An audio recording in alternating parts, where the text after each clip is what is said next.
Titagarh municipality के जानिब से स्वामी विवेकानंद का 160वां जन्मदिन मनाया गया। मौजूद रहे चेयरमैन कमलेश साहू और बोर्ड के काउंसलर हजरात। टीटागढ़ म्यूनिसिपैलिटी ने स्वामी विवेकानंद का 160वां जन्मदिन के मौके पर म्यूनिसिपैलिटी के सामने उनके मुजस्समे पर फूल चढ़ाकर श्रद्धांजलि पेश की। इस मौके पर chairman Kamlesh Sahu, vice chairman Mohammed Jalil और म्यूनिसिपैलिटी के मुख्तलिफ वार्डों के काउंसलर हजरात शरीक रहे। विवेकानंद के जन्मदिन पर 17 नंबर वार्ड के काउंसलर मोहसिन भट्टाचार्य की क़यादत में एक रैली भी निकाली गई। सना मेडिकल हॉल,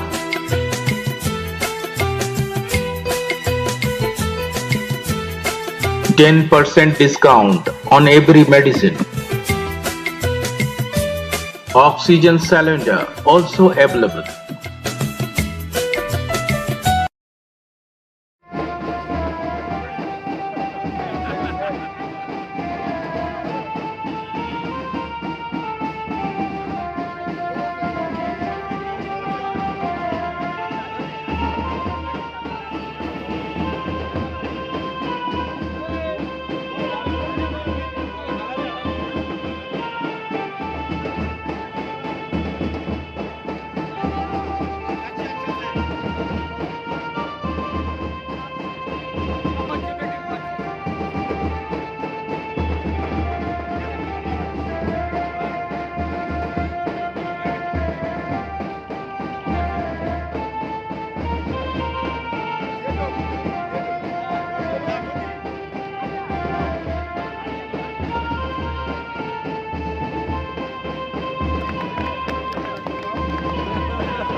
আজকে স্বামীজির জন্মদিন, এটাকে রাষ্ট্রীয় ন্যাশনাল ইউথ ডে হিসাবে আমরা পালন করি।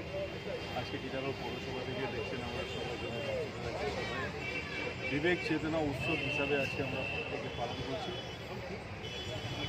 উৎসব হিসাবে আমরা সবাই আজকে আছি। আর উনি যুব সমাজকে এটা সন্দেশ দিয়েছিলেন, হিন্দিতে বলছি, উঠো জগো তব তক না রুকো জব তক তুম अपने लक्ष्य को प्राप्त न करो। ওনাকেই মেনে আজকে যুব সমাজ অনেক এগিয়ে। ওনার বিচারধারা যেটা শুধু বাংলা নয়, শুধু ভারত নয়, পুরো বিশ্ব তাকে মেনে আজকে এগিয়ে যাচ্ছে। তাকে আমরা শ্রদ্ধা জ্ঞাপন করছি, তাকে আমরা করছি।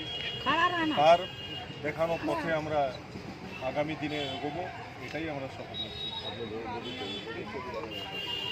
और विवेकानंद जी एक ऐसे पर्सनालिटी है जो सिर्फ हिंदुस्तान के नहीं बल्कि पूरे इस हिंदुस्तान के तमाम गाँव के लिए ये हिंदुस्तान से बाहर हिंदुस्तान के मर्यादा और हिंदुस्तान के इम्पोर्टेंस प्लस यहाँ धर्म के सिलसिले में हिंदू धर्म के बारे में उन्होंने शिकागो में जाकर अपने धर्म के बारे में जो कुछ भी कहा था, वहाँ के लिए एक नई बात उन लोगों को बात समझ में आई।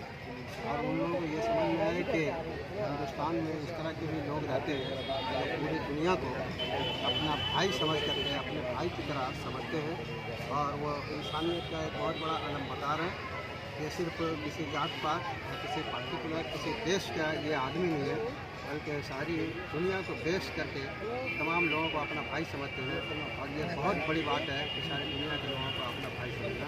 और ये उनका जो पैगाम है, ये हम लोगों का सर जो है वो पूरी दुनिया में उन्होंने ऊँचा किया है, पूरे हिंदुस्तान के लोगों का सर ऊँचा किया है।